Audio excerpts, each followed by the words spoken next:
And we are back. See what happened? Like you pressed pause for a week, you went, you didn't turn us back on. Now there's another episode. Here we are, right again. Right in your face. I want to say forever and ever will be here, but that's how we started off last week.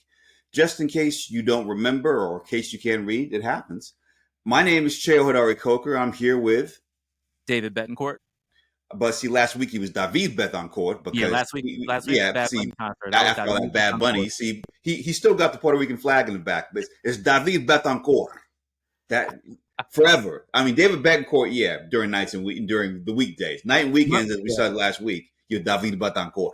Technically, it's still the weekend, so yeah, I can still be David Betancourt. That's cool. I appreciate it. There you go. Thank you for saying my name the way it was intended to be said. I appreciate that. Claro que sí. Well, what else am I going to do, man? Anyway, we are back. It's been an interesting weekend. David did not get a chance to see one battle after another. I did. I thought it was a great movie ultimately, and I think David will agree with me next week. Yeah, I'm seeing it next weekend.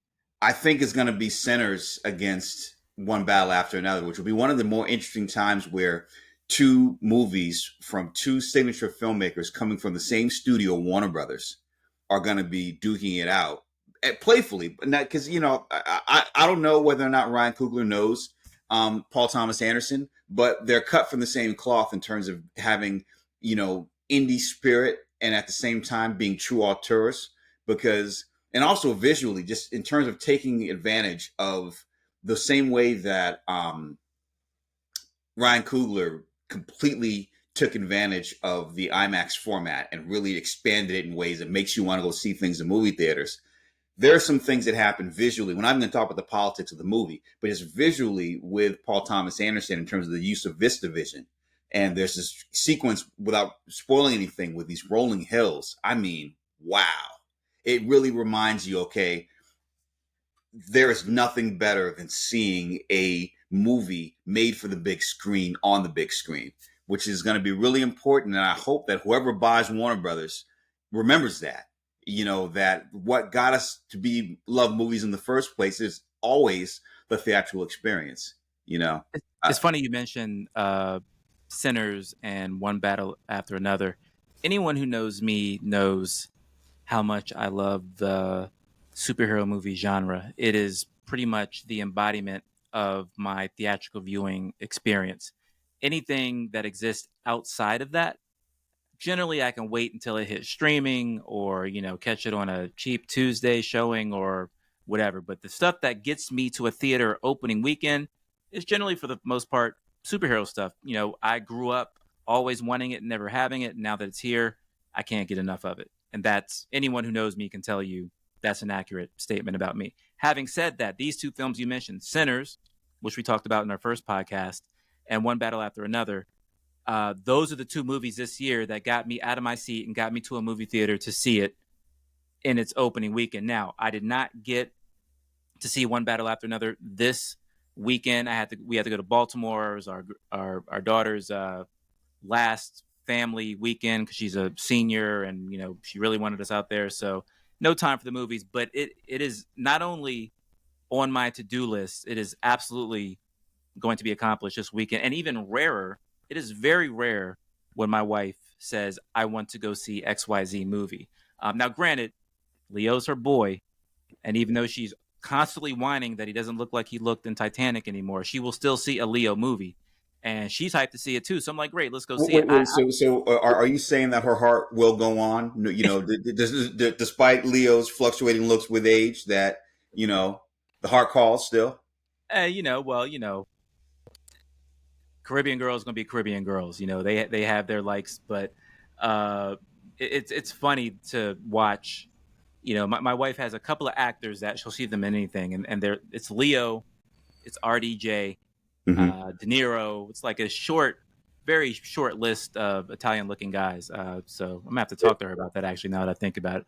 No, actually, the question to ask her is, this is the perennial debate. I think even James Cameron got into this. He actually tested it. There had to be enough space, because we also explored this on Luke Cage season 2. There had to be enough space on that damn raft for both of them. It's still ridiculous. Story wouldn't have been as good though. The Celine song wouldn't have hit as hard at the end if he was on there. So, but I do plan on seeing One Battle After, just because it's so rare. Like, I can't remember the last time a movie had its hands around critics so much where everyone who has a space where they can critique this movie is saying that it's just absolutely spectacular. Not good, not okay, but just phenomenal. And Well, it's the because buzz has been so deafening, I just feel like I have to go see it. yeah, well, it's because people have forgotten the power of movies. I mean, the pandemic fucked us up. No way around it. You know what I'm saying? It's like it changed movie going habits because then all of a sudden being life threatening to see a movie in theaters. You know, HBO Max at the time reacted by saying we're going to put all movies out streaming. Yeah. And although once that happened, you know, and the world didn't collapse, a lot of places were like, wait a minute, like, you know, do we even need a theatrical release strategy? Do we just basically put it out long enough to tease it and then offer it, you know, where you can buy it, where we have the collapsed windows we have now, where like, oh, don't worry about seeing this in the movie theaters because we're basically going to be able to buy it at home in 3 weeks, you know?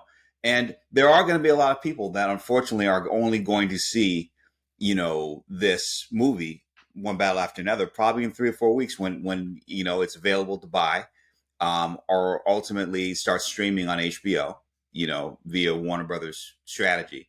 You know, one of the things that was interesting, one of the things that you sent me was the fact that F1 became one of the it became arguably the most successful financially sports movie of all time, Yeah.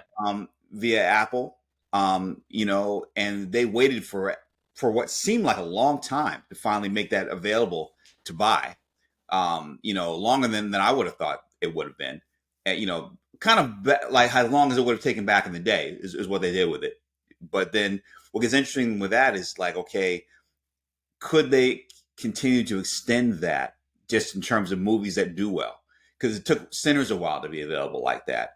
You know, is One Battle After Another going to do the same thing next week, where it's number one movie and they're going to see the why it's worth having up in theaters because it's just the way it's shot. It's so epic. Like you really do want to see it on the big screen. And also the outsized performances by Sean Penn. Leo's isn't as outsized, but it's a very subtly intense, you know, performance. Regina Hall is amazing in the movie. Tiana Taylor, you know, does her thing. You have, you know, the new It girl, Chase Infinity, which, you know, like she's really the only other time that she's been out is of course the Presumed Innocent, which she was great in. And I didn't even realize that she was the daughter in that until of course doing the follow-up press of after watching her be so amazing in this movie, like who is this kid? You Right. know? And then you also, of course, I mean, it's just everything about the movie. Okay, you got to talk about Benicio del Toro, you know, because Benicio does his thing in this movie, you know, the way that he gets down. It's he's just, I don't want to spoil it. I wish we could just talk all the way about it because he's just so unflappable in this movie. You like, man, it's kind of amazing. But I am geeked up, and I cannot. I'm gonna hit you up as soon as I see it. Like I said, it has been a long time since, because you know, as a journalist and someone that covered entertainment for a long time, I always have my eye on what the critics are saying. And as someone who loves superhero movies, many times I am not in agreement with what the critics are saying, and I don't let it sway me one way or the other in terms of whether I'm going to see something or not. But the buzz on this movie, the critical acclaim and buzz for this movie has been so deafeningly loud that I just feel like I absolutely have to see this movie in theaters. One battle 100%. after another, that is. Well, yeah, I personally, I think that they should do double weekends. So, for example, Sinners is going to be re-released in IMAX for in time for Halloween. I would love to do a double feature where, if only this, I'm in Hawaii, of course, but if only the Cinerama Dome was open, Flex. you know, the true flex would be if they reopened ArcLight Cinerama Dome and they had a double feature with Sinners and One Battle After Another. I mean, everybody in LA would come out. Yeah. You know, or if they, you know, did the same thing in Lincoln Square in New York or elsewhere, you know, like they really took advantage of those huge screens and almost did their own version of Barbenheimer, you know, where you have these two huge films in terms of the scope and critical acclaim and just did them back to back where they kind of help each other. I think that would be a great thing. So much so that I forgot to even introduce us as Blerds in the Attic. Yes, you did click in on what Blerds in the Attic is. And I know We got the everyone's, logo right here. yeah, exactly. But now everyone's like, what the fuck is all this fucking P.T. Anderson shit? I want superheroes. Like, what's this Luke Cage motherfucker doing talking about P.T. Anderson? But here's the thing: we love film, we love television, and yes, although we are always going to talk about the of color perspective when it comes to being a blerd and what that means, we're going to talk about everything that we love on all that we love. So the thing about Blerds in the Attic is that we get into all of it, honestly. Let's face it, though. If we want to continue to live in a world where we have superhero movies and superhero streaming shows that we can talk about, we need movies like One Battle After Another to do well, because it can't just, the days of superhero cinema holding the theatrical movie experience on their shoulders, those days are over. Yeah. There's what you can throw in the pandemic, you can throw in the short theatrical window, you can throw in streaming and streamers, but of course, and you, of course, being someone who has created television, there's other stuff out there. Yes, the Blerds in the Attic, we are always going to have the geek perspective, and thankfully there is this plethora of subject matters that we can talk about. But we need movies like One Battle After Another to do well, to keep theaters open so that the superhero movies can keep swooping in.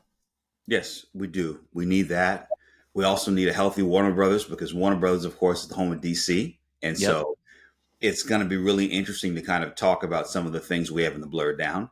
Also, some interesting developments in the Marvel Universe. We've got Star Wars stuff to talk about. There's finally the Wolverine video game, which is probably the most long-awaited game this side of, GTA. Which, thing is, GTA is damn near, the GTA 5 or whatever it is like, what's it been, a decade? It's been a while. It has been a while. Game's still playable. I love that game. You know what I'm saying? And I don't know. It's like, I mean, there was a trailer for the new one that just made it look like, I mean, spectacular. Which if it ever gets done, like, hey, take your time, because I'm still playing. I'm old. I'm still playing GTA. I'm still playing Red Dead, which is, oh my god. I don't even play the game. I just ride my horse. I mean, it's just really kind of an amazing game, these worlds that are being built. But let's kind of flow specifically in this moment into Spider-Verse, Spider-Man world. Two big things happen. What's popping?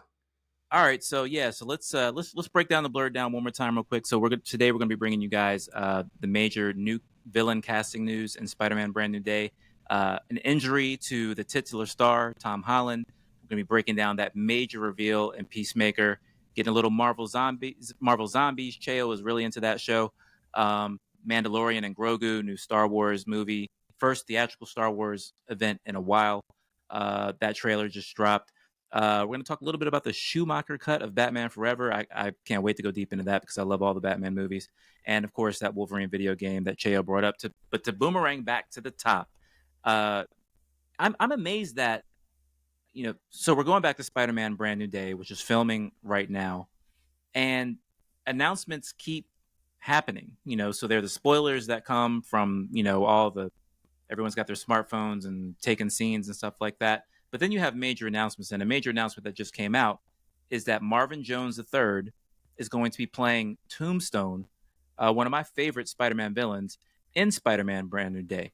Now, you might say that name connected with Tombstone. He was the voice of Tombstone in the Spider-Verse movies.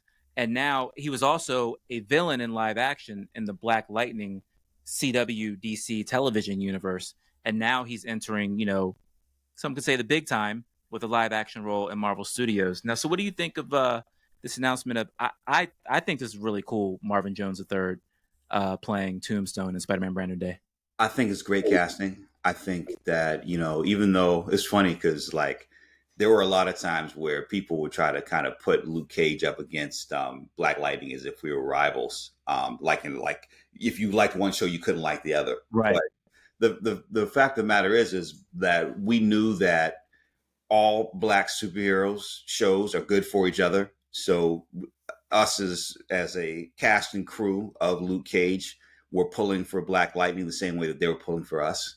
and it's just like I'm just really happy for his success. I think that he was such a personality on that show, and that voice is he's got the most distinctive voice aside of Sam Jackson. It's such a perfect voice for a character like Tombstone. Yeah, and so it's just like the authenticity just ripples through the voice, and just to see him play Tombstone is going to be really interesting. And it's also what I think that what's really great about it is that it's now, the same way that Spider-Man was kind of always one of the quote unquote urban, characters in the Marvel universe, and basically there was always something going on where he'd face off against really some of the best villains in the Marvel universe, but at the same time, he also, on a street level basis, got down. And so it's kind of interesting to see what they're doing with this movie in terms of it being less cosmic and more like what is something that faces New York specifically? What is something that basically faces like someone living in these communities, and Spider-Man shows up. Like and also with the whole new reframing from the last movie, it's going to be interesting to see how all that plays out. I like the idea. Let's face it, most of the time that we've seen, and this is still a big deal, that Spider-Man exists in the Marvel Cinematic Universe. Don't forget, this is taking a corporate collaboration between Disney and Marvel Studios and Sony to make this happen, with Sony having the outright rights to the character of Spider-Man, but also realizing they needed the brand power of Marvel Studios to kind of bring Spidey back up in a world where in the MCU he wasn't as relevant. But I like the idea of bringing it back to the street level. I've said this on other podcasts. Yes, it is cool that Spidey got to hang out with the Avengers, but the overall Spider-Man universe has always been kind of street level and kind of that Daredevil mode, if you will, where New York is the backdrop and the villains are on the ground and not, up in deep space. So as much as I like seeing Chitauri alien ships and Thanos coming down and all that, I think this is the right move to get the Spider-Man franchise back. Now, obviously, the Hulk is going to be in this movie. The Punisher is going to be in this movie. There are going to be some Marvel isms that make you say, hey, he's hanging out in the MCU. There has to be. Otherwise, the collaboration is a waste. But but this which also gets interesting is okay. It's like, and I'm going to put budget aside. Like being able to see Tombstone get down on a Marvel level, because in the comics, of course, he has enhanced strength. He's got invulnerable skin, meaning he's bulletproof. So he's basically like, Luke Beige with flavor. You know what I'm saying? Not Luke Beige. You know what I'm saying? It's like he because of his chalk white skin, because of his indestructible chalk white skin, we can call him Luke Beige instead of Luke Cage. So he's Luke Beige, and he's able to kind of bang with the big bats. So, we, without having Marvel snipers take me out, I'm not going to reveal the budget that we had for Luke Cage. But when all those people say, "Oh, how come Luke wasn't doing this? How come Luke wasn't doing that?" It's because we didn't have the budget for it. There's no way around it. But now that you've got a Marvel-sized budget, it's going to be interesting to see how much can Tombstone bang against the Hulk, against, of course, when you bring Punisher into it, that means they're going to be shooting at him. He's a Spider-Man villain. Does this open up the realm of possibility and popularity that you get the what was it, the Sinister Six or all these different villains coming out of the woodwork? It's going to be interesting all the way around. Now Marvin is as you very brilliant, that Luke Beige is brilliant, and I think that's going to go viral, so congrats on that. But Tombstone, the character, is a chalky white guy because whatever turns him into the kind of enhanced human that he is, his skin kind of turns chalk white and very like rock like. But he's got the flat top. Now Marvin, in almost everything he's done, he's had the shaved head. I'm very interested to see, one, are they going to chalk him up with the makeup and give him like make him look, I don't know, not like the Joker per se, but chalk him up even more? Are they going to give him the flat top? What would you do in a situation like that? Because I'm one of those people that really likes it when guys really look like they do in the comic. So I'm the type of person where somebody's got a flat top in the comic, then they got a shaved head. I'm gonna be angry about that. I know you probably hate people like that, but what do you think Nah, about? see, for me, I would let Marvin be Marvin. The fact that he's light skinned and bulletproof, Luke Beige, what you want, and I got to give a shout out to my barber in Seattle because he used to call himself Luke Beige, and so it just always stuck in my head. And so I definitely got to give my Of man. course, that was forged in a barbershop. That makes Yeah, perfect I sense. got to give him credit for that. And next time, we'll because I after we come out with this, I'm gonna get his link so that we can of course give him the proper shout, the way that you gave your barber the proper shout. But the one thing I want to say is that the way I would do it, honestly, if it was me, I would just basically it would be a conversation with Marvin. I'd be like, look, like you don't necessarily have to have the flat top because the voice is the attitude. As long as he has the voice, as long as he has the wardrobe, from if I was the one writing, it would be the opportunity to basically combine Luke Cage with Cottonmouth, where you have somebody that's scary or enhanced because he was already scary without the powers. You know what I'm saying? Yeah. And so that's the whole thing. If you have bulletproof Suge Knight, like damn, like that would be some shit. If you got Suge Knight that can throw a bus, I mean, that's already menacing enough. You know what I'm saying? Like that's the whole thing that gets really interesting. Is like you might have somebody that has a gravitas and the aura that when you see him in the suit and with the voice and the flower on the lapel and all that, you're going to know it's Tombstone. You don't necessarily need to go with white face or giving him the flat top. It's just really going to it's going to depend on the aesthetics that the director's going for, I'll say this. Over a decade ago, one of my favorite Spider-Man stories I ever wrote. So we used to do this thing back in the day at the Comic Riffs blog at the Washington Post, back when we didn't have a lot of managerial oversight and we can do whatever the heck we wanted. Some of the best years me and my colleague Michael Kafna ever had. But when a big movie was coming out, we would have a whole week of coverage dedicated to it. That would mean we talk to actors from the movie, we talk to producers or directors from the movie, and we'd also talk to the people writing the comic books and working on the comic books that the movie was based on. So when Amazing Spider-Man 2 came out, I did a story on this comic book written by Nick Spencer, one of my favorite comedic writers. It was called The Superior Foes of Spider-Man. It featured a crazy roster of the Shocker, Boomerang, Beetle, Speed Demon, just like C-list Spider-Man. And that was the whole point. Everybody knows who Spider-Man's A-list villains are, like the big time. And then you've got like the B-list. These guys were the C-list. But one of the members of that crew, the Superior Foes of Spider-Man, was a girl by the name of Janice Lincoln. mm-hmm. And she was the new Beetle. And she was the daughter of Tombstone, which I didn't know until I was reading this comic. And Nick Spencer, I have this saved on my phone, but it's from so far back. I'm on a mission to find this screen grab. Nick Spencer dropped to date the funniest thing I have ever read in a comic book in relation to Tombstone. So in the comic, Tombstone is having a conversation with the new Beetle, who is, Spider-Man has a bad guy named Beetle. It used to be a guy. This time it's a girl. So the girl, Janice Lincoln, is the daughter of Tombstone. So Tombstone and Janice are having this conversation, right? And Tombstone is trying to talk about how there were a lot of times that he wasn't there because, he was incarcerated. He was in jail because he was a supervillain going up against Spider-Man. This man said to his daughter, the reason I was in jail so much is because your mother's Dominican and it was quieter in jail. Oh man.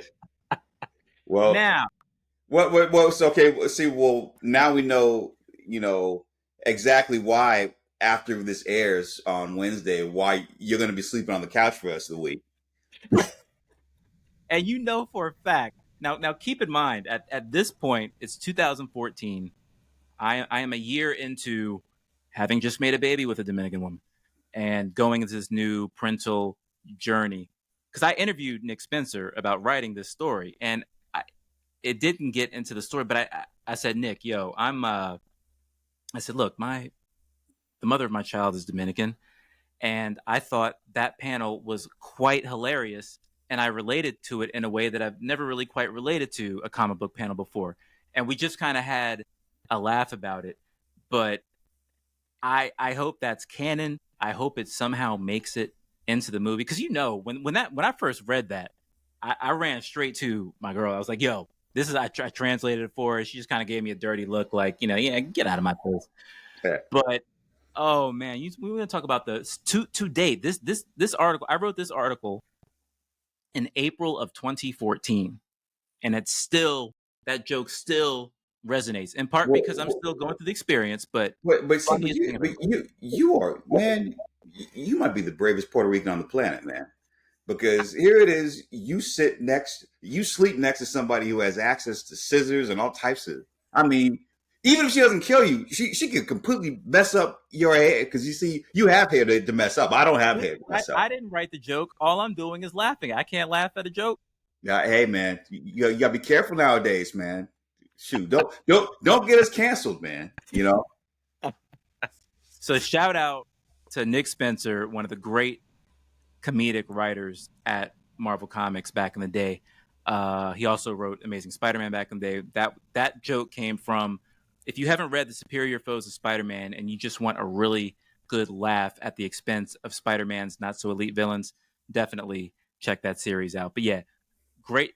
I've been reading comics my entire life. Nothing has ever made me laugh more. And I'm going to find that panel and I'm going to text it to you, and then you're going to laugh about it again when I text it to you, when you actually see it with your eyes. See what might have happened. See, Tom Holland might have heard that joke, read that joke, laughed too hard, and that's how he got a concussion. You know what I'm saying? Because somebody went upside his head. Zendaya didn't like that joke, huh? They said, "Oh yeah." Boom. So that leads us right into the next thing on the Blurred Down. Is other major news coming out of Spider-Man Brand New Day that has nothing to do with casting is our boy Tom Holland is in concussion protocol. Cheo, as someone who has been a showrunner on a superhero show, how does something like this happen? Isn't that what the stunt doubles are for? I mean, you've got a character that is covered from head to toe. I mean, now granted, maybe the scene was when he wasn't in the suit and he was Peter Parker and not Spider-Man, but basically the reports are saying he suffered a concussion. They're taking a break from filming while he recovers. But how does something like this happen in the age of stunt doubles and whatnot? What were your thoughts when you initially heard this news as someone who was a showrunner of a superhero show? Well, first, shout out to Destin Daniel Cretton, because I got to give him a shout being Hawaiian, because, being here in Hawaii, like, hey. You're on the land. He's definitely a hero of the island. But what I would say, way back in the day as a showrunner, and also as a alumnus of the showrunners training program, there was always this great class that Glenn Mazzara, who used to write for The Shield, ultimately was a showrunner for a long time on The Walking Dead. He would come to I'm not going to totally break the shell of the cone of silence about what he would come and teach us, but he comes to teach the showrunners training program every year. And he always has this great class where he just tells like stories that if I was able to really tell them in open air would blow your mind. You probably have even less hair than I have right now. And your beard might be white. But the one thing that he said is that the most important lesson you learn as a showrunner, and this I think could also apply to directing, is that you have to be able to tell the difference between a problem and a crisis. A problem is your stars are beefing. A problem is your script leaks. A crisis is anything that stops actual production. Tom Holland, the Spider-Man of titular fame, having a concussion, no matter how it happened, is a crisis, because you have to stop production. And this doesn't seem to be a Mandalorian kind of thing where you can just have somebody in the mask and or maybe what they're able to do is do certain things. So first off, the first thing anyone's going to say is like, how did it happen? And like you said, it depends on the context of the script, because since with the filming style, maybe they're doing some Hong Kong style action where you want your actor doing action full frame. You know what I'm saying? And as a result, because we know that Tom Holland has a gymnastic background, and we also saw the amazing courting dance that he did for Zendaya on Lip Sync Battle when he did Rihanna's Umbrella, which was an incredibly dynamic performance. He's a coordinated guy. But beyond that, okay, we don't know if the stunt happened during something where he's in uniform, or I'm sorry, in costume, has the mask off, and they're kind of going for some kind of close up. We don't know if it just happens to be a set mishap, because hell, like Harrison Ford, he like break a collarbone or something crazy, like on one of the Indiana Jones movies. Like people get injured on sets. It happens, whether you have stunt doubles or not. So part of the problem is, okay, something happened behind the scenes where something happened that caused the concussion, or was it a part of protocol? Sometimes you have actors that really get real method, particularly if they can do their own stunts.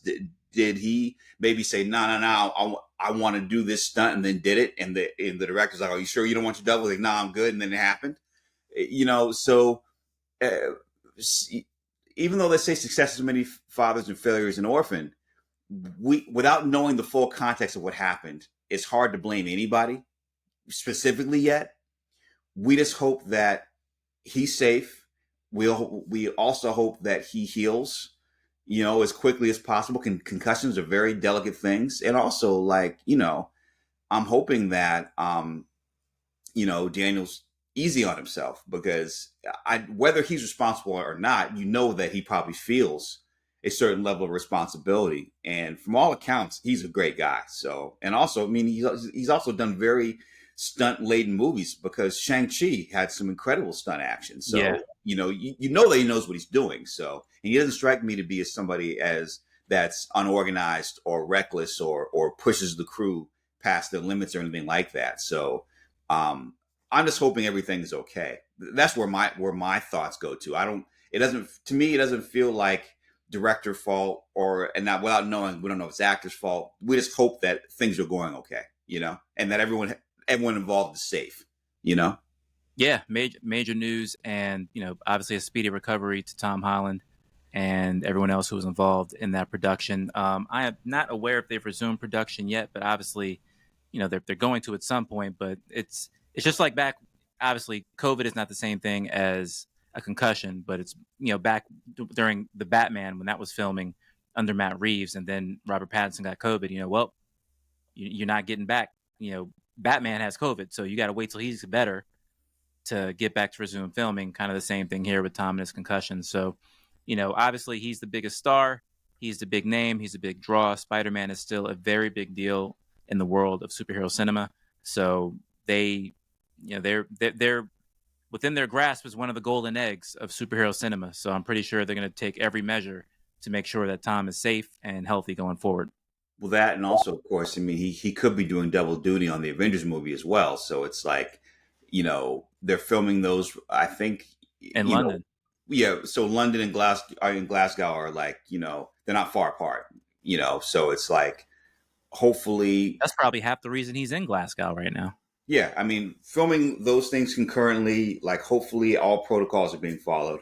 Because as badly as we want a Marvel hit, we want everyone to make it out intact, Absolutely. So major news there. So the two big things coming out of Spider-Man Brand New Day, Marvin Jones III is your new Tombstone. Whether he will have a Dominican bride in the movie, we will have to wait and see.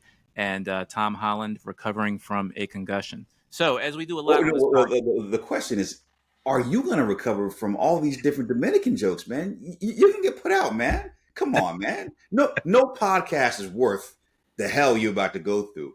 Y gracias a Dios que no estamos diciendo todo esto en español, because you'd really be in trouble, man. Well, if you keep talking in Spanish, then she's going to know I said the joke. So, English, my brother, come on. That's what I'm saying. See, I really should bust you on saying in Spanish. See, that'd be the funny thing. All right, so fast recovery to Tom Holland, and major news that Marvin Jones III is going to be Tombstone in Brand New Day, and hopefully that won't be his only appearance. Hopefully this is something that turns into multiple appearances over more Spider-Man films in the future. So as we Go Oh, ahead. but what I was going to say is that we might as well jump order, and since we're on Marvel, let's jump quickly to the Marvel trifecta, which is Marvel Zombies. Um, thing about Marvel Zombies that's interesting is that yet again, Marvel is dropping one of its better projects as an animated project. Yeah, Um, they haven't missed animated yet. yeah, and this is no exception because the same way with Eyes of Wakanda, they didn't really market it. You're not really knowing how good it's going to be, and then you watch it, and wow, it's really dynamic. Wow, it's really good. Marvel Zombies is the same thing. Um, and okay, this is where it gets crazy. Even though I don't believe Mahershala Ali voiced Blade, Blade does make an appearance, He and does. he makes a great appearance in the first episode of Marvel Zombies. Um, and if they're able to match what he was able to do in Marvel Zombies in live action, um, I think there's nothing to worry about with Mahershala Ali. I mean, Mahershala Ali, like, of course, because of Luke Cage, just knowing the brother, he always brings his A game, so I'm not worried about him at all. Whenever he finally does get to do Blade, but what I'm saying is that yes, the MCU version, if it's anything like this version of Blade, will work. But at the same time, hopefully, like certain things balance out. But beyond anything of that, the quality of Marvel Zombies was great. It was really interesting. It was a better first two episodes than what I was expecting. Definitely shout out to all everyone involved. It's one thing for the what if thing, thinking like, hey, that was cool as that episode was. How does that extend out? It sustains, and I thought it sustained really well. So it's definitely worth your time and definitely worth watching. You know. So shout out to Marvel Animation. Doesn't get enough credit, in part because we now live in an era where animation isn't as appreciated as it was back in the days of Batman the Animated Series, Superman the Animated Series, the Justice League Animated Series, the Spider-Man Saturday morning cartoon, the X-Men Saturday morning cartoon, animated events that came out back when we weren't in this live action era of superhero movies, where you, as a fan, were so appreciative because that was the only superhero content you were getting back in Mm-hmm. the day. Now there's so much live action stuff that I don't want to say that animation is an afterthought. It is not. There's still a lot of great work that goes into it, but I just don't think the appreciation factor is there as much as it was back when, Batman the Animated Series was out. But look at, okay, What If, great. The new Spider-Man animated series is spectacular. The new animated Spider-Man on Disney Plus is top notch, and I cannot wait for more. What If? I love the zombies episode. I've seen the first couple of episodes of. I know there's 4 out right now, and I've Mm-hmm. seen the first couple. I have to be the first to admit that I am not much of a zombie slash horror person. If I was, I think I've already would have seen all the episodes. But what I have seen, I have enjoyed, and it is right along the lines of what I've come to expect from Marvel Animation, which is I don't think there's a drop in quality when you go from Marvel Studios to Marvel Animation. It's all good. Well, I mean, that's the one thing. I mean, you also have to get into, of course. I mean, we're not even talking about the Spider-Verse movies. I mean, my God, both back to back. I think would argue, like, some people say Endgame is the end all be all of superhero movies. Which, yeah, because you're not going to get better than the Avengers Assemble sequence or Captain America being worthy of holding Mjolnir and being able to use it. Like watching those in the movie theater, it was those moments were so dynamic. But what I will say about both Spider-Verse movies, especially the first one, it was the first time where the sensation of what it feels like as a comic book fan to read a comic and the experience we're experiencing in our heads and reading comics, what that feels like, seeing that accurately translated down to the Comics Code Authority, logo, and just the feel of it. That was what was the most amazing thing about it and why sometimes I say it's probably one of the, if not the best adaptation, because you're actually adapting the feel of what one feels like when they read a comic with comic book storytelling, down to the panels and the way the camera moves and everything else. So yeah, I think it's great that Marvel has a very robust animated side, and at the same time, hopefully the live action, as they are trying to. I mean, yeah, there's too much emphasis on box office, whether or not things are good or not. So, like, I hope that we get back to quality and not just whether or not a movie made $1 billion or not. I've had a chance to talk to, I've spoken to the showrunners of What If. I've spoken to Jeffrey Wright, who is the voice of the Watcher in What If. And I know just from reporting on it that there's a lot of care and there's a lot of hard work that goes into making the quality of any animation that comes out of the Marvel Studios world, making sure it's up to snuff and up to quality. So I'm very confident whenever I see there's a new Marvel animation project out, especially after the success of X-Men 97 and the most recent Spider-Man animated series on Disney Plus. I very much look forward to Marvel Studios animated events, and Marvel Zombies is right up in the same neighborhood of that. No doubt, no doubt. And and this is, I think, is a way for us to transition into DC, into a favorite Marvel son who's now the head of DC, James Gunn, and also somebody who really, in terms of uniting his universe, Creature Commandos is related directly to his version of Suicide Squad, which is related directly to now Peacemaker, as well as his Superman movies. And one thing I can say about Peacemaker, that show is no holds barred. No. I don't want to parent your kids, but yes, Superman movie is great for kids. No, Peacemaker is not. It's amazing to me watching Peacemaker, which just recently dropped its 6th episode, and we'll get into the major reveals about that in a second. But just knowing that this world is coming off of what we just saw in Superman, what we just saw in Creature Commandos, what we just saw in Suicide Squad. It's amazing that he can go back and forth between the oh golly gee shucks, gee willikers-ness of Superman in a very PG-13 world that is very much intended for adults and kids to enjoy, to something that is so adult as Peacemaker, and let it still be, it almost blows my mind that it's written by the same guy. So kudos to James Gunn for being able to make the PG-13 family Superman movie and then come with the straight, hard R with Peacemaker. Yeah, hard R's, Peacemaker doing blow out of his secret stash, sitting depressed in the middle of an orgy. Like, you're just like, well, whoa, you know what I'm saying? It's just the way it's interesting because when you talk about having heroes that are flawed and allowing them to go through the gamut of human emotion, all of it, but also having the courage as a corporate culture to let your universes collide with each other, because technically there are a lot of things that Peacemaker does that aligns it directly with his overall vision of what the James Gunnization of DC is. There are a lot of things that tie. So on one end, yes, it's definitely the adult version, like, do not let your kids watch. But on the other hand, what's really interesting is the fact that it all correlates, whether it's having Lex Luthor, in Belle Reve and all the implications of that. And then also the huge reveal that happens in this latest episode, which you alluded to. And the Lex reveal is great because, some people may not know, he was working in Atlanta on Superman and Peacemaker at the same time, which allowed for that cameo to happen because Peacemaker makes a cameo in Superman, and Lex Luthor, played by Nicholas Hoult, makes a cameo in Peacemaker. He was able to get that work because they were filming right next door to each other at the same time, so he just have his actors crisscross sets. But it really, let's talk about the Lex Luthor cameo first, which I thought was great.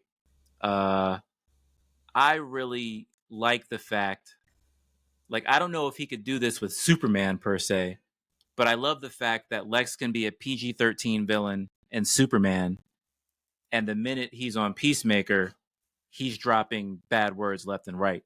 That kind of I was like, whoa, they're letting Lex curse. Oh my God. I almost expected, if Rick Flag were cursing, I'd say okay, because I've only seen him.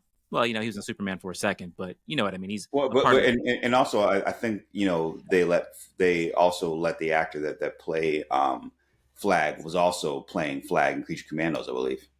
Yes, voicing him. Correct. Yes. So Correct. it's which is also another thing. This is kind of going back to Marvel. I think it's great that for the most part Marvel has all of its actors, when they can, do the voices of the animated shows, which is great. Like, as opposed to it being all sound alikes.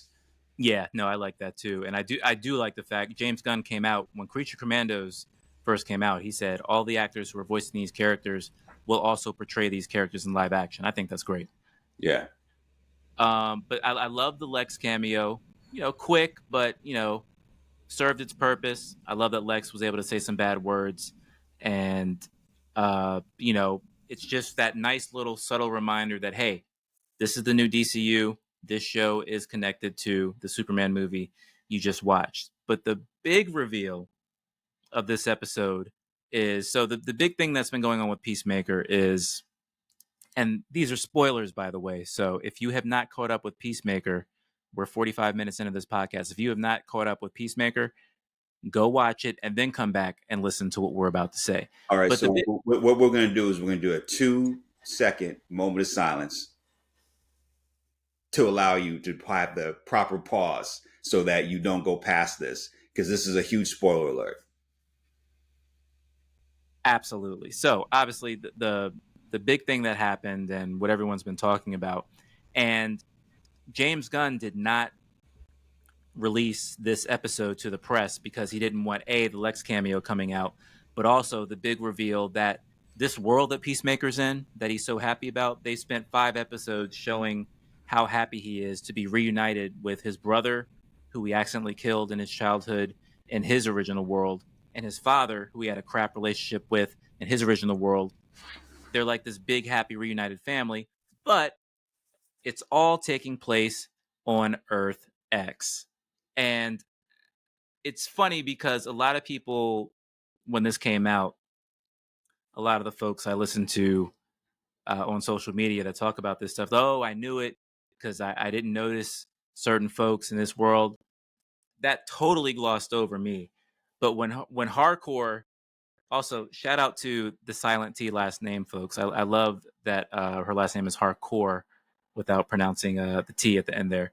When Hardcore comes out and she's kind of shaking her head and saying, I haven't seen a person of color since we got to this universe, I immediately said, uh-oh, because one, as a writer myself, this, Cheo, as someone who's written movies and TV shows, you don't write something unless it has an intended purpose. So that wasn't a throwaway line.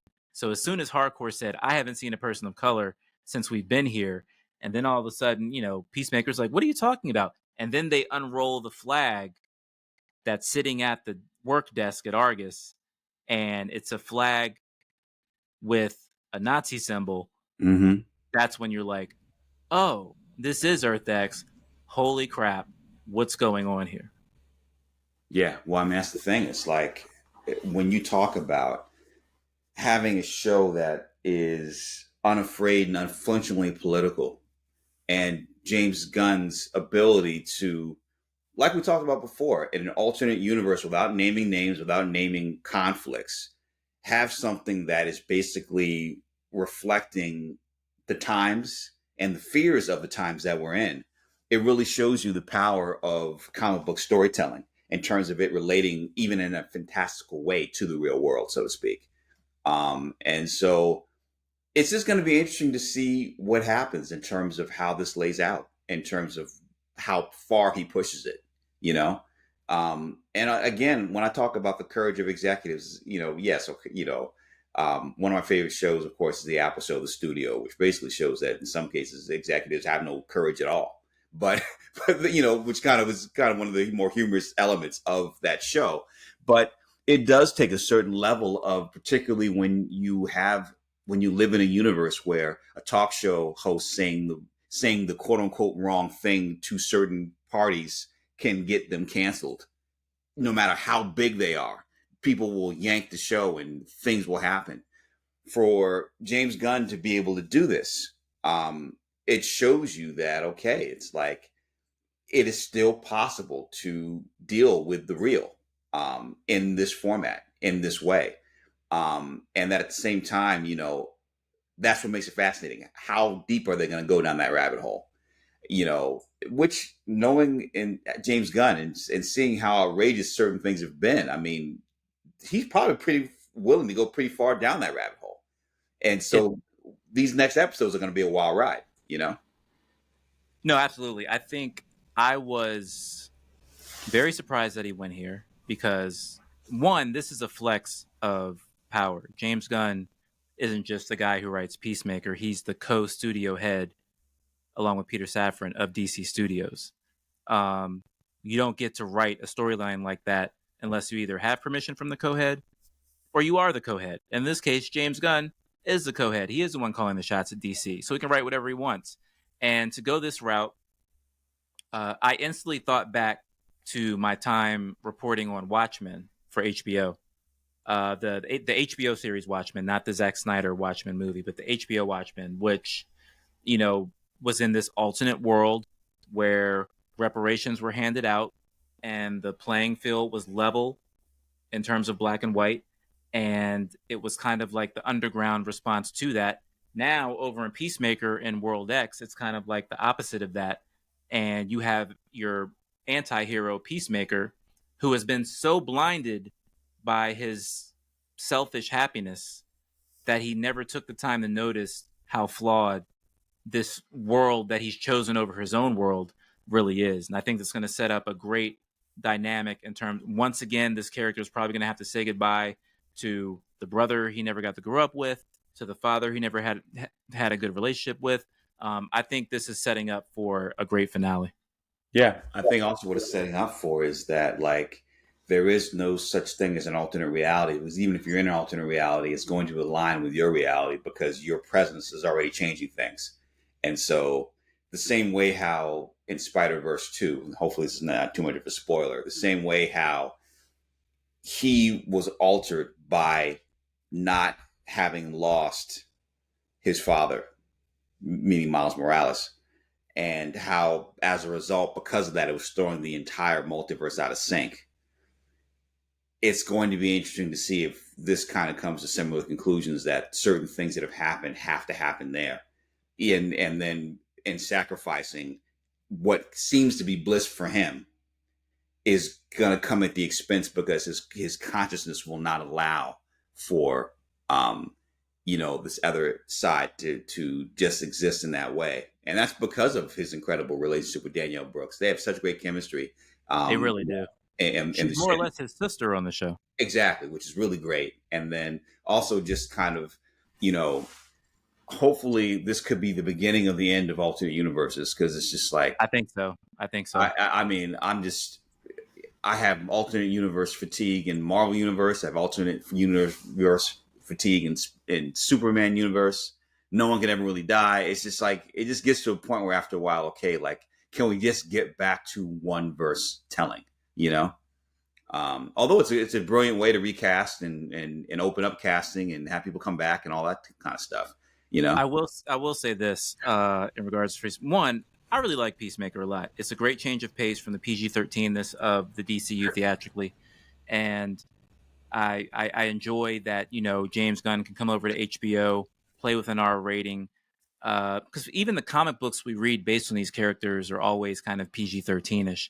So to be able to take these comic book characters and put them in an R-rated world, have James Gunn write it, I think it's been a lot of fun. One character I've enjoyed immensely on this show is Vigilante, played by Freddie Stroma, who, hilariously enough, when they were doing interviews for the press, I believe at San Diego Comic-Con, John Cena, this was kind of like a Wire situation or a Snowfall situation. John Cena did not know that Freddie Stroma was British because they've been filming all the scenes with him and his American accent, and then one day he drops the British accent. But Freddie Stroma is Vigilante. First of all, Vigilante is a very, had his kind of heyday in the 80s in the comics, if you will. Very serious character in the comics. So I love that you get the serious comic book accurate suit, but the guy underneath it is a complete goofball. Right. And is just so hilarious. And it's just, I just feel like it's such a James Gunn-ism, if that's a word. I know it's not a word, but I just love, because, we're of the same age. We remember those Vigilante comics and how serious they were. And, he's an armed vigilante at night, blah, blah. But this character who looks exactly the same, total goofball. When they were in that scene below where it's his hideout basically, and he's literally got millions and dollars of drug money that he won't spend because it's drug money, and yet he's working at the burger shop making $10 an hour. On top of the fact that there was just mountains of cocaine everywhere that untouched because this stuff is bad guy stuff. I can't touch it. Meanwhile, everybody else in the crew is like literally taking the money and shoving it down their clothes because they can't believe how much cash it is. I just one of my favorite aspects of Peacemaker has been Freddie Stromer's vigilante. I just think it's brilliant. Well, that's the thing. Well, first off, when you're talking about him dropping the British accent, I was also thinking about John Cena's. I'm surprised nobody talks about it because the movie he did for Amazon with Idris Elba, Heads of State, is a much better movie than people give it credit for. And was one that I thought. I don't know. Hopefully, we'll be able to mute out that horn in the background. Of course, something always happens when we do this. Here we go. I'll say that again. The one thing that I thought about when you said the British accent was I thought about John Cena's movie where he plays in Heads of State, where he's opposite Idris Elba, and he's the president of the United States versus the prime minister, and they're caught in the situation where they had to work together. It's an action film. I thought it was a much more enjoyable movie than it should have been. Some people didn't like the trailer, but I thought it was a great movie. I had fun with that movie. And I think it's one of those movies that had it come out theatrically, it would have done really well. And one of the things that's so great about John Cena is that he really goes hardcore, balls to the wall in terms of portraying his character. The silliness of it, no matter what's written, if it's silly, he does not care about how he's going to look. And then at the same time, he has the dramatic chops to pull off the more dramatic scenes. And so, again, it's how James Gunn flips expectations. Like you're saying, the comic book serious version of Vigilante is much different than the goofy version that we have in the show. But who knows if that version is going to pop up again, the more comic book serious version, in terms of how the possibility of that happening, within this, Peacemaker verse, I did not realize, as you talk about how great, agree with you 100% in terms of John Cena does not care how goofy he looks. He does not take himself seriously. And that really enhances how he portrays Peacemaker in front of the camera. I didn't realize, I saw James Gunn say this, between Superman and Peacemaker, they've been doing so much press. So I feel like my social media feed, every other swipe is a James Gunn interview with somebody. But he mentioned that he initially intended the role of Peacemaker for Dave Bautista. Yeah, I could see that. I mean, because I absolutely could have seen it too, just because of his work as Drax in Guardians of the Galaxy. But it's just funny how it works. It didn't work out. He goes to John Cena, and it works out perfectly. Well, that's the whole thing. I mean, if you talk about the trifecta of actors that have wrestling backgrounds, whether it's Dave Bautista, whether it's John Cena, whether, of course, most famously The Rock, they all have moments when they're now being able to, because even though they're kind of known more comedically, under the best comedy, there's always dramatic chops. And comedians, I think, always are able to, in some ways, in a weird way, some comedians have better dramatic turns than one would expect. And I think people don't really appreciate how good comedians tend to be perfectly honest. I mean, even down, of course, we talk all the time about Marlon Wayans, who is always going to have this very special place in our Blur heart because he should have been Robin. And the fact that wasn't able to happen 30 years ago is still a travesty. But even in a movie like him, which has its ups and downs, he unequivocally is great in that movie. The intensity of it and just the versatility that Marlon Wayans has. But that's what you're seeing with all these actors given the chance. Comedic relief, but, John Cena has dramatic chops. The Rock has dramatic chops. Dave Bautista has dramatic chops. We're seeing the possibilities of Jason Momoa being known for one thing, but now, we've ranted about Chiefs of War last week, and that's my show. Still haven't rewatched it. Have you caught up to the finale yet? Oh yeah. I told you, man. I told you directionally. It was like, when are we going to see a Jason Momoa feature? Directing. I think he has directed on a feature level, but I think he should get a different shot with a bigger budget because he can clearly handle it. You know what I mean? No, absolutely. And to go back to Peacemaker, I'm really interested to see how long they can stretch Peacemaker out. Obviously, as the head of DC Studios, part of James Gunn's job is to come up with as much quality DC content as he can for Warner Brothers. And the cast seems to be having a really good time. They've got great chemistry. I think James Gunn is, able to write without limits on this show because it's R-rated. I wouldn't mind seeing a few more seasons of this just at the way it's going now. I think it's a really fun show. It's hilarious. It's got tons of action.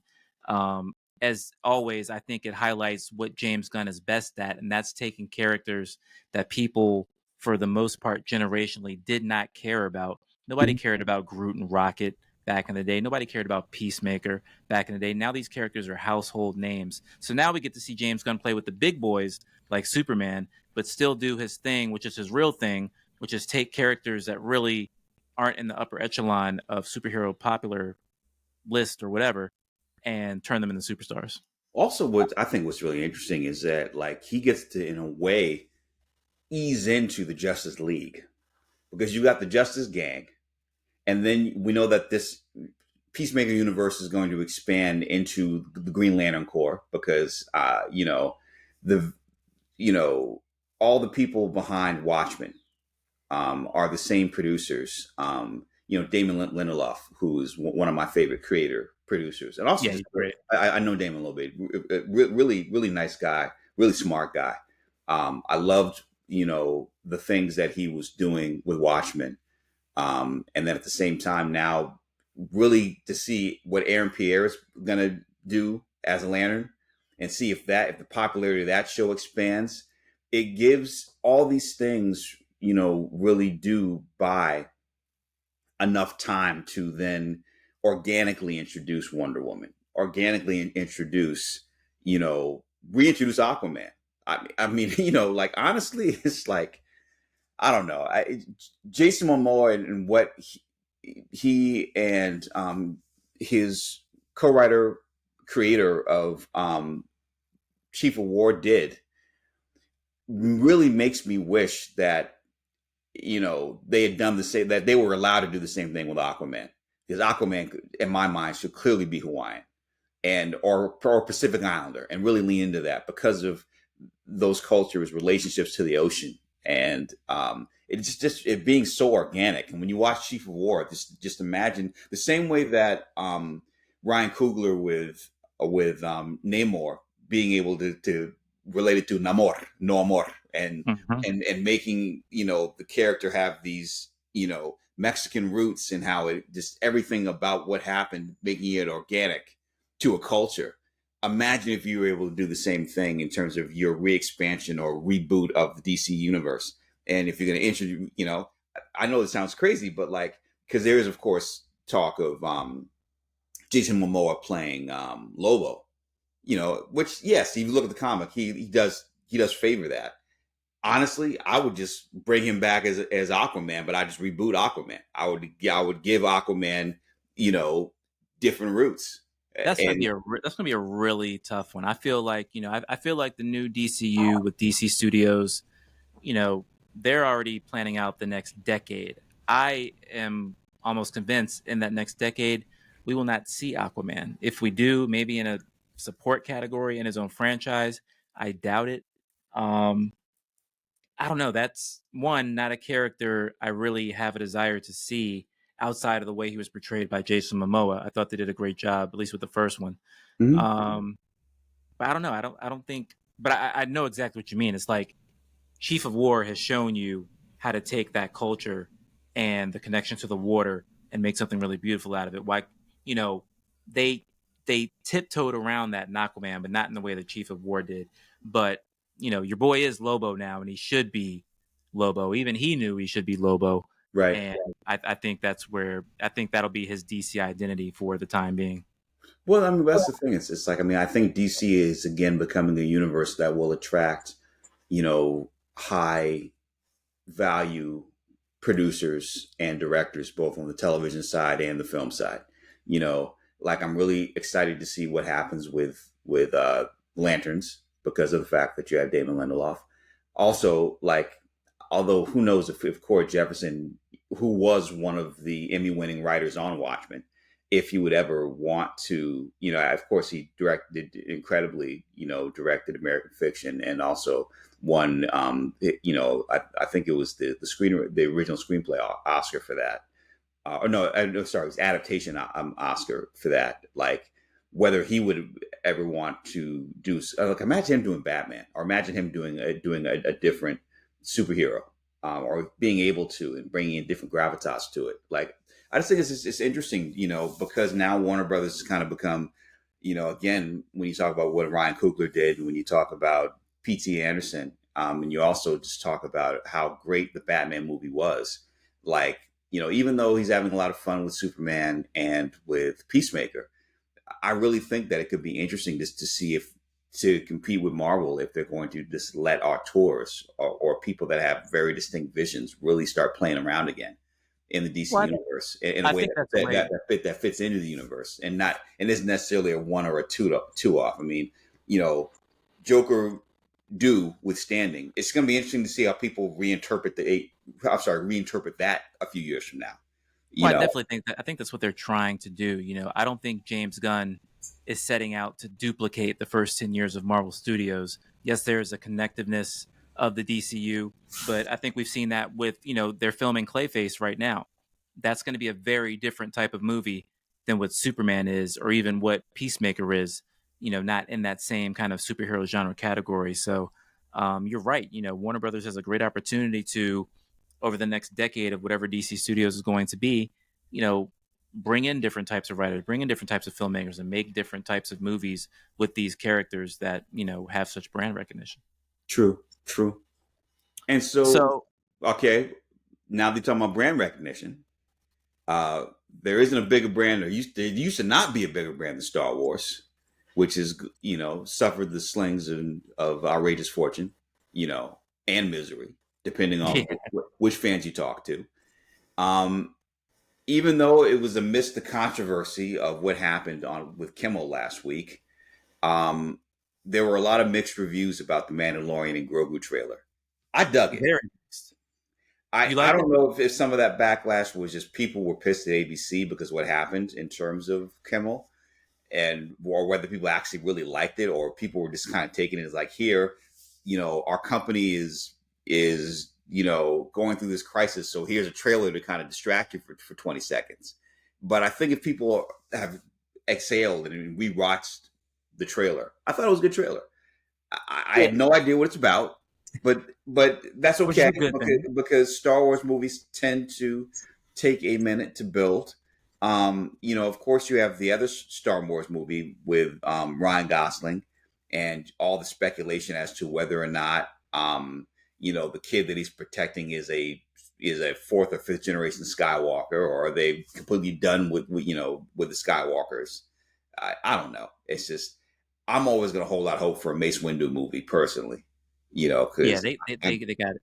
I'm one of the 20 fans that will argue, and to a battle royale death match, that there's no way the second most powerful humanoid Jedi got killed the way that they are saying that he got killed in Revenge of the Sith. There's no way that getting shocked and thrown off a balcony is going to kill a Jedi of Mace Windu's caliber. Mace is still around. But to get to your point of the Mandalorian and Grogu, so the trailer comes out. The trailer's been getting a lot of heat. First of all, there's a lot of venom in the Star Wars fandom right now. There's just a certain sect of that fandom that I think can't be satisfied, or is always looking for something negative. My thing is, one, it's a teaser trailer, which means it's their job to not show you hardly anything. So you shouldn't know everything that's going to be happening in a movie when a teaser trailer comes out. Now, I have heard some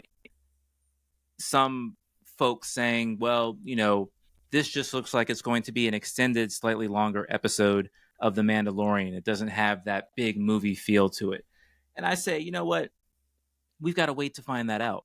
Mm-hmm. I do, from what I know, this is going to be the end of that story. That's why they're doing it theatrically, because just like this is the way, this is the end. So the Mandalorian story is going to end with this movie. So you still have, some pretty big moments to figure out. Is Din Djarin, played by Pedro Pascal, going to continue with the way of the Mandalorian, such an isolated and lonely way to live?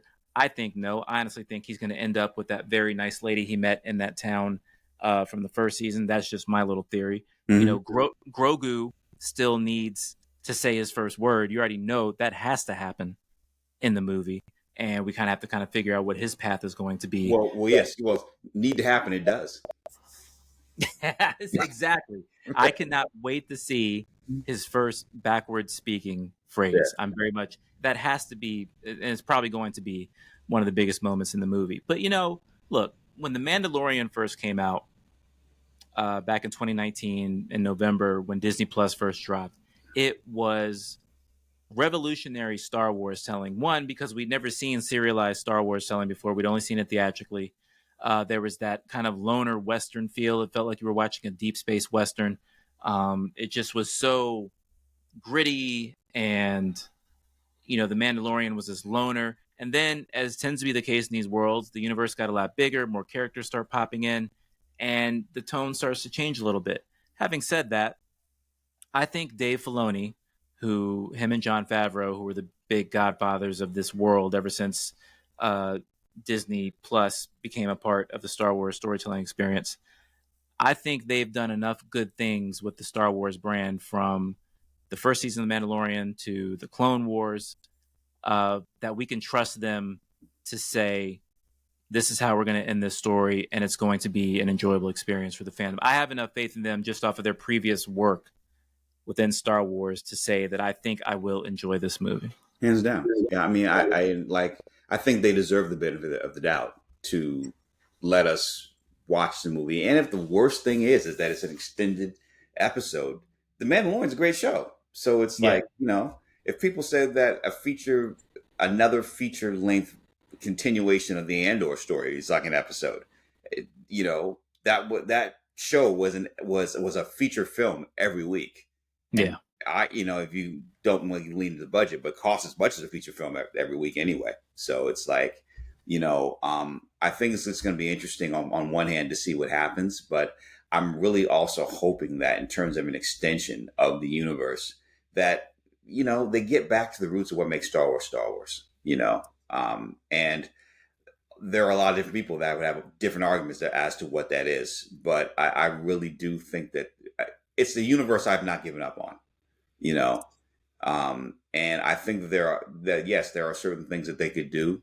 I'm always going to be a fan of more lightsabers, but Same. At the same time, it's like, dig deep into the Force, dig deeper into, we could have a whole nother podcast as to what each of us would do if given the opportunity to control a Star Wars universe. But I have higher hopes for the movie than most, because I really enjoy Jon Favreau as a filmmaker. And I think that he has the chops. I think he has the vision to really bring something dynamic. Dave Filoni, of course, is done a great job. So let's just see what they're going to do. And hopefully they get to realize that vision and then have it play out even further, but it's hopefully more quickly, because I don't think the secret is less Star Wars projects. It's just better Star Wars projects, to be perfectly honest. Yeah. I think they're going to be fine. And Favreau and Filoni, we trust. They've done enough good in this universe to be given the benefit of the doubt. I get it. The trailer was not that exciting. The trailer did not reveal much. There are going to be more trailers. I'm pretty sure they are hearing the buzz right now, how it's kind of like up and down in terms of what that trailer, how excited it got folks. So there are going to be other trailers. The movie doesn't come out until May.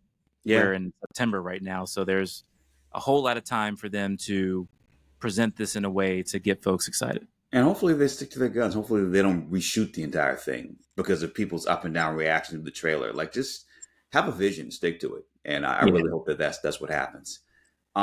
Blurred down wise, we have really two more things to get into. We've got the Wolverine video game, or we have this other thing about the Schumacher cut. I mean, everyone's got a cut. I mean, you know, Do you have a Luke Cage cut? yeah, for episode 1, I do.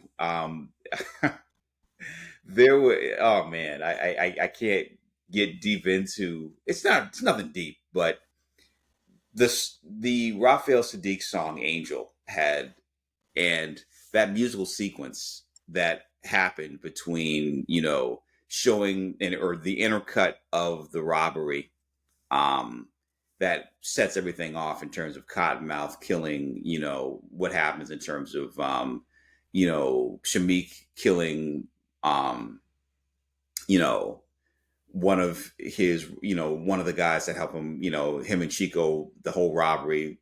I had this beautiful extended Michael Mann like kind of intercut between both the Raphael Sadiq songs, but particularly that song Angel. It was much extended. It was beautiful, but then people got second, third guessed it, and then, you know, it got cut down, and then later on they forgot that they even told me to do that, which is a whole nother thing. But yeah, there are all these little, you know, and there's a training sequence that we never used that was also kind of cool, you know. So you heard it here first. Hashtag Hodari Coker cut. Let's get that moving right now.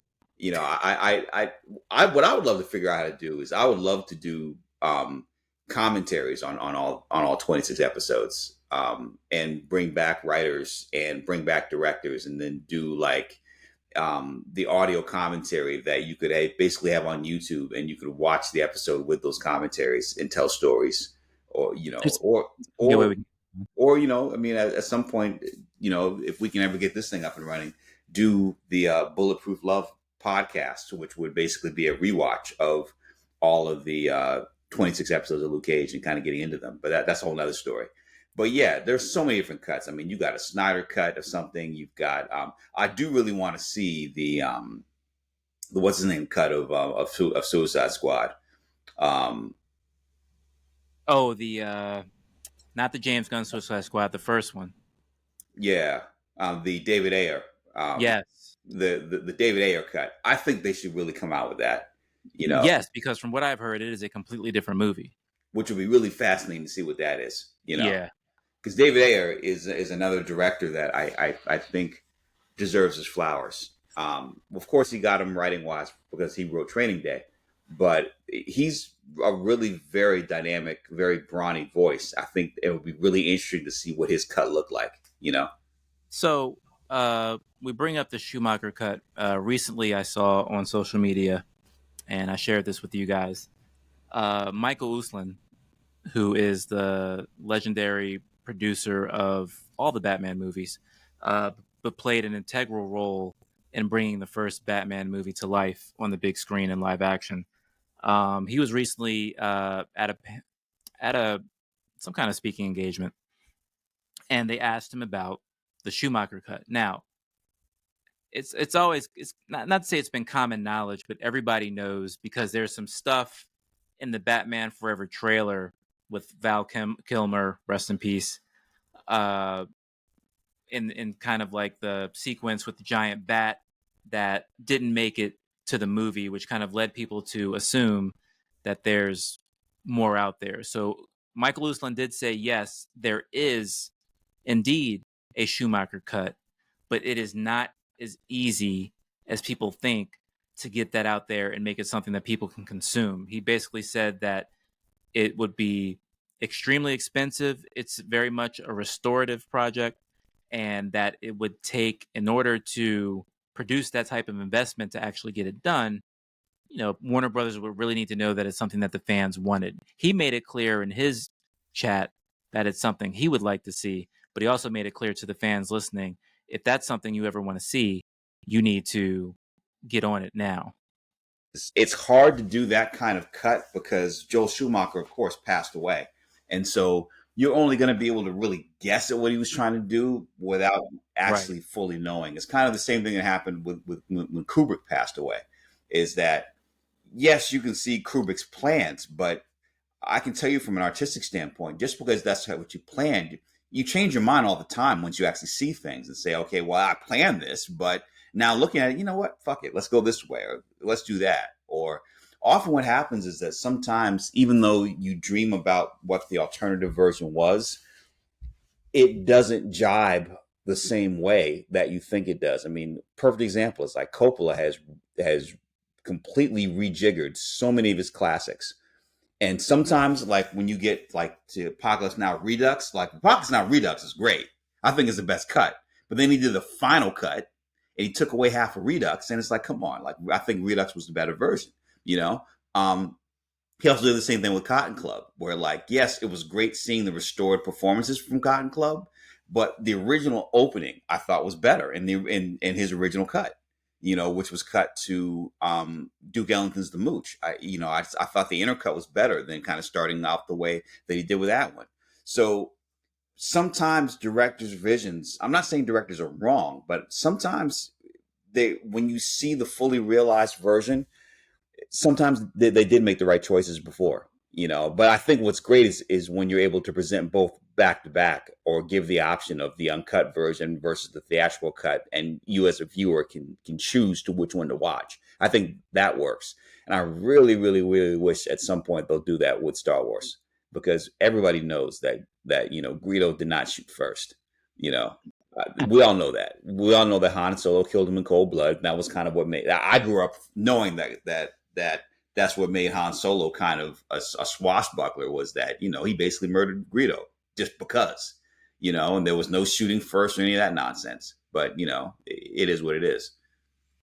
You bring up a good point, and that's something that I didn't even think about, because I'm just like, you know, invest the money, get it out there. You know, I'm of two mindsets when it comes to Batman Forever. One, I do realize and recognize that this is a movie, and this is a script, and this is a directorial vision that led Michael Keaton to say no more Batman movies, at least, you know, until years later with The Flash. So that kind of was the beginning of the end of the Tim Burton verse and the beginning of this new Joel Schumacher thing. But you bring up an excellent point. He's no longer here. He's passed away. So even if they do invest and, you know, revitalize it and put it together and make it something that can be released or streamed or seen theatrically, how are we going to know it's exactly the way Joel Schumacher wanted it? So that's actually a good point that makes me maybe want to see it a little less, but I'd, you know, still be a little. I'd be interested to know if there's a version where Joel Schumacher's Batman universe leans a little more into the Tim Burton universe, because Tim Burton was still a producer on this film. So I'd be interested to know, is there a different alternate James Gunn universe where Joel Schumacher's Batman was more like Tim Burton's? Probably not. But, you know, at this point, we may never know. Also, the thing you have to understand about producing credits is that even though Tim Burton had a producing credit on it, that could, you know, Tim Burton tends to be hands-on. And because those things weren't the kinds of decisions that one would associate with Tim Burton, it's entirely possible that he was producer in name only. But who knows?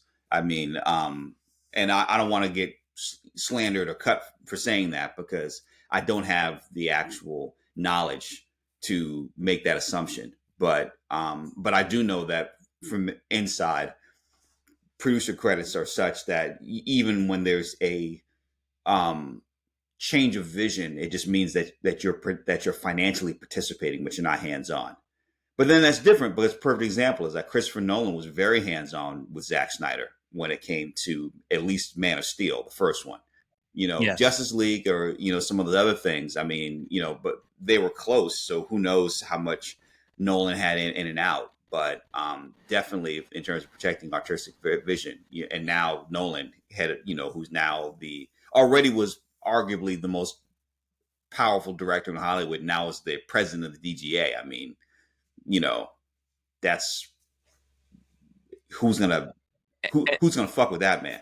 You know what I'm saying? And don't forget, back then, they wanted you to know that Christopher Nolan was producing that movie. That it was in the trailer, you know, from the director of Watchmen and the producer of the Dark Knight trilogy. You know, they wanted you to know that Nolan had his hands on it a little bit.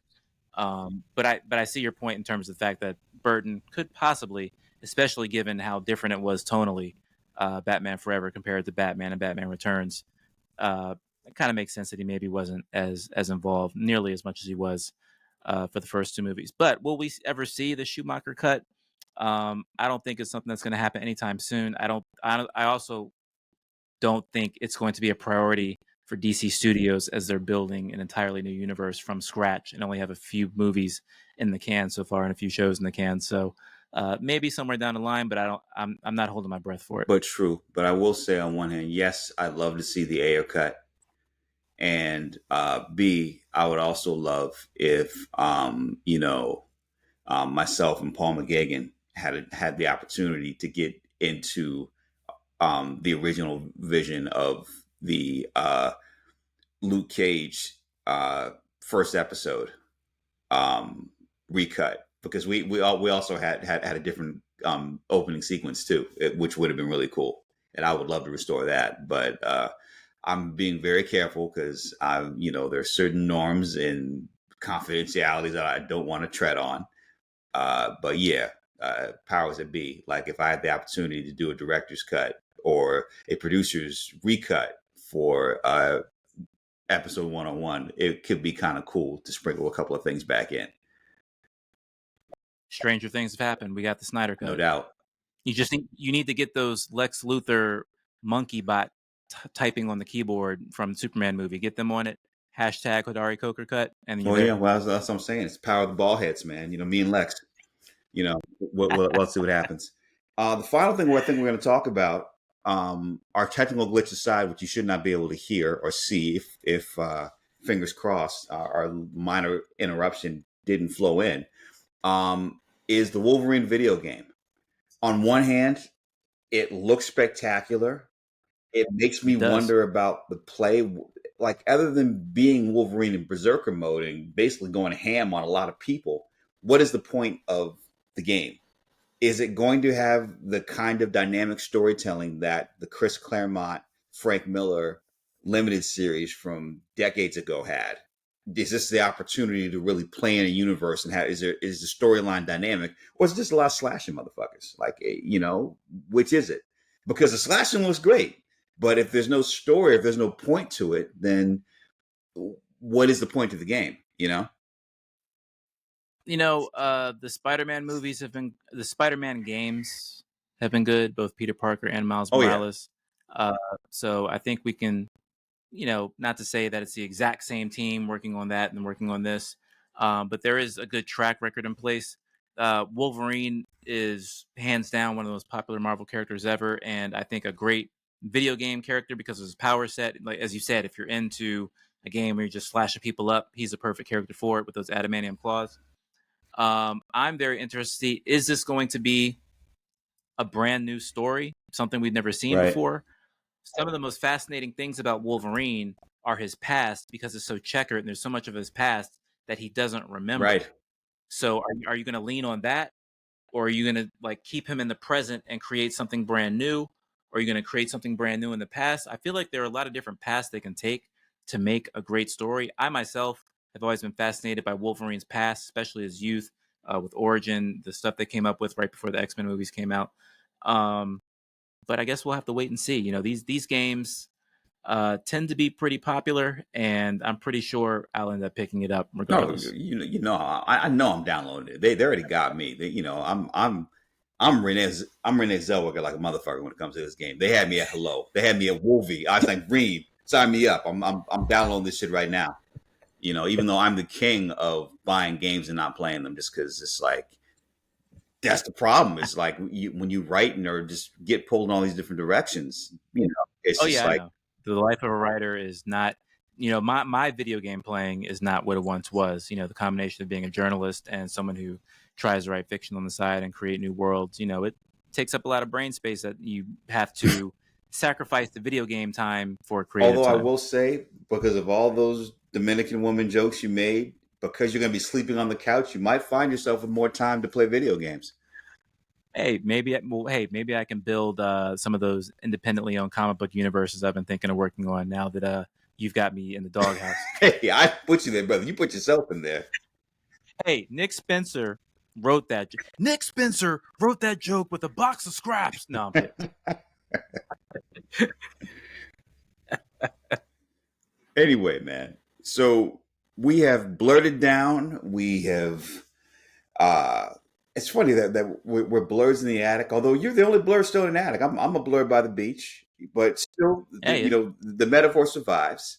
I can't wait till next week. We'll find more things to get into. I'm also hoping that we find time to get into some of the alt episodes that we've been talking about. I can't wait for you to yeah, see one battle after another because it'd be great to really get into that. seeing it next Yeah, weekend. and yeah, man. I, one movie I gotta really go see is I gotta go see Demon Slayer.